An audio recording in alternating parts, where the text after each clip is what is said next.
والبداية في المراجعات لأي مادة صعبة جدا. استعن بالله كده ودوس. ناصيتي بيدك، يعني سكناتي وتحركاتي وإراداتي كله بيدك يا الله. بسم الله والصلاة والسلام على رسول الله. إيه الأخبار؟ أتمنى تكونوا بخير. حابب أدردش معاكم في موضوعين كده إن شاء الله في 4 5 دقايق، لعلهم خير يعني. الموضوع الأول، وخلينا نبدأ سريعا، أنا عايز أكلمك على إن إحنا لازم نلحق نلم التراكمات قبل بداية المراجعات، عشان إن إحنا مراكمين أي درس ونبدأ نذاكره لأول مرة في المراجعات، فالموضوع هيبقى تقيل علينا شوية، هيعطلنا شوية، وممكن نسترخمه ونستثقله ونبدأ نتقفل من الدرس، وممكن نتقفل من الباب كله، وممكن نتقفل من المادة. فليه واحنا لسه معانا ان شاء الله الفرصة، معانا الفرصة ان احنا نلحق. انا جيت نبهتك، سبحان الله، ربنا وقفني ليك عشان انبهك تلحق توقف، يعني تلحق توقف سيل التراكمات ده قبل المراجعات، عشان في المراجعات تبقى لتاني مرة على الاقل بتبص على الدرس وعينك بتشوفه وبتذاكره بمجهود، بتذاكره بفهم، بتذاكره في وقت كويس، اللي هو بتراجعه لتاني مرة، بعدها تالت مرة اللي هو في ليالي الامتحان يبقى سهل وكويس معاك وبتحل عليه. فاحنا مش عايزين يبقى في درس في كل باب، او درس في كل ماده مخليني الماده تقيله. ليه؟ عشان انا مراكمه. ليه؟ عشان سبحان الله ما بداتش فيه، هو متراكم عليا. فاحنا عايزك تبدا تتوكل على الله، تبدا تمسك ورقه واكتب. بص اقول لك على حاجه، انت ممكن يجي فكره في دماغك انا محبط لان انا لو كتبت هحس ان انا عليا كتير قوي، فانا خايف اكتب احبط اكتر. توكل على الله واكتب النهارده او في لحظه الفيديو ده، هتخلص الفيديو تبدا تمسك ورقه، تحط ال5 كتب او 6 كتب قدامك، تمسك كل كتاب، تفر الدرس ده انا مراقبه، والدرس ده والدرس ده. جمعت 10 دروس يا عم، 15 درس، وان شاء الله تكون موفق وتلاقي نفسك الله ايه ده انا مش مراكم كتير، وتبدا تشتغل عليهم في بعد ما بتخلص مذاكرتك. في حلين. الحل الاول، اما مثلا في اليومين اللي انت ما بتنزلش فيهم دروس، اكيد في ناس مقسمه دروسها او مش بمزاجها، ممكن يكون بمزاجها او مش بمزاجها عامه يعني. الدروس اما في ايام اجازه، اما في ايام فيها درس واحد، وهكذا. فانت هتبدا تقسمها في الايام اللي فيها وقت اكتر انت فاضي فيها وقت اكتر فراغك فيه، يعني ممكن تستغل الوقت ده، تبدا تلم الدروس اللي وراك، عشان الموضوع هيبقى صعب جدا في المراجعه.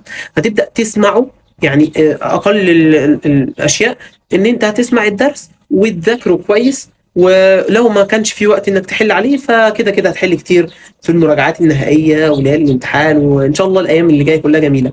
وعايز اقول لكم الايام بتجري جدا.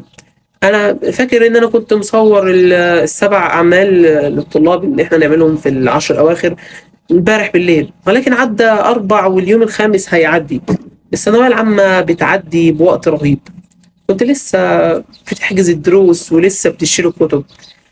هي سنة صعبة فعلا، وعارفين إنها صعبة عشان بيبقى فيها الضغط عالي والمذاكرة تقيلة والدروس كتيرة والناس كتير بتتكلم وضغط شديد. ولكن أنا عايز أكلمك في ركن تاني خالص من الفيديو، إن شاء الله ياخد دقيقة بالظبط. عايز أقول لك ارمي حمولك على ربنا، ما تهلكش عقلك بالتفكير اللي لا فايدة منه. ولكن الشيطان هو اللي جالنا هنا، هو اللي خلانا نفكر في الحتة دي، تفكير بالمستقبل. يعني عايزك ترمي كل حمولك على ربنا. يا حي يا قيوم برحمتك أستغيث اصلح لي شأني كله ولا تكلني إلى نفسي طرفة عين. دي دايما جملة تقولها، وده دايما دعاء كنت بقوله. ناصية، يعني أمورك كلها بإيد ربنا. ناصيتي بيدك، يعني ناصيتي وإراداتي وكل همومي وكل حياتي كلها بإيدك يا رب، فأنا وكلت لك نفسي. تمام. فالدعاء ده عايزك تقوله تبقى متيقن بيه، وما تهلكش تفكيرك وعقلك بمستقبلك وبنجاحك وبالامتحانات، ويا ترى طب لو ما عملتش، طب يا ترى لو ما ذاكرتش النهارده، طب يا ترى يا ترى يا ترى. ليه؟ لا تهلك تفكيرك، توكل على الله ولا تعجز. وبص عايزك بقى تخش جملتين حلوين.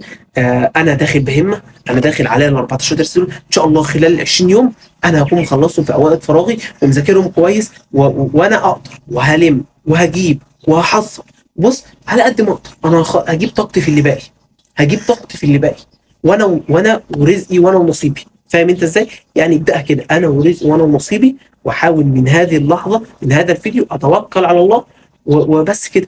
وهاجي في النهايه اقول اه انا فقت، بس فقت متاخر، بس بصراحه من وقت ما فقت ومن وقت الفيديو ده انا بدات بكل طاقتي، بدات انام واقوم مذاكره في الدروس، في المذاكره فقط، في طاعه لله ومذاكره وبر الوالدين. المذاكره يا جماعه حاجات كتير قوي، طاعه لله وعباده وانشغال وقت بالعلم وبر الوالدين واصلاح للنفس وتطوير للعقل كتير. فانت توكل على الله وان شاء الله تحب المذاكره وربنا يوفقك. وانا مش عايز اكون طولت عليكم، يا رب ما اكونش طولت. الفيديو شامله انك تلحق تلم نفسك قبل المراجعات.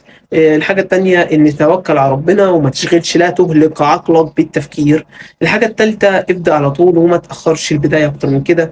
واتمنى اكون فدتكم وبس كده. السلام عليكم ورحمه الله وبركاته. ما تنساش تصلي على النبي، ما تنساش لو الفيديو فعلا انت استفدت منه ابعته لصديقك، وما تنساش تشاركنا تنور في عائلتنا اللي بتبدأ تكبر ان شاء الله.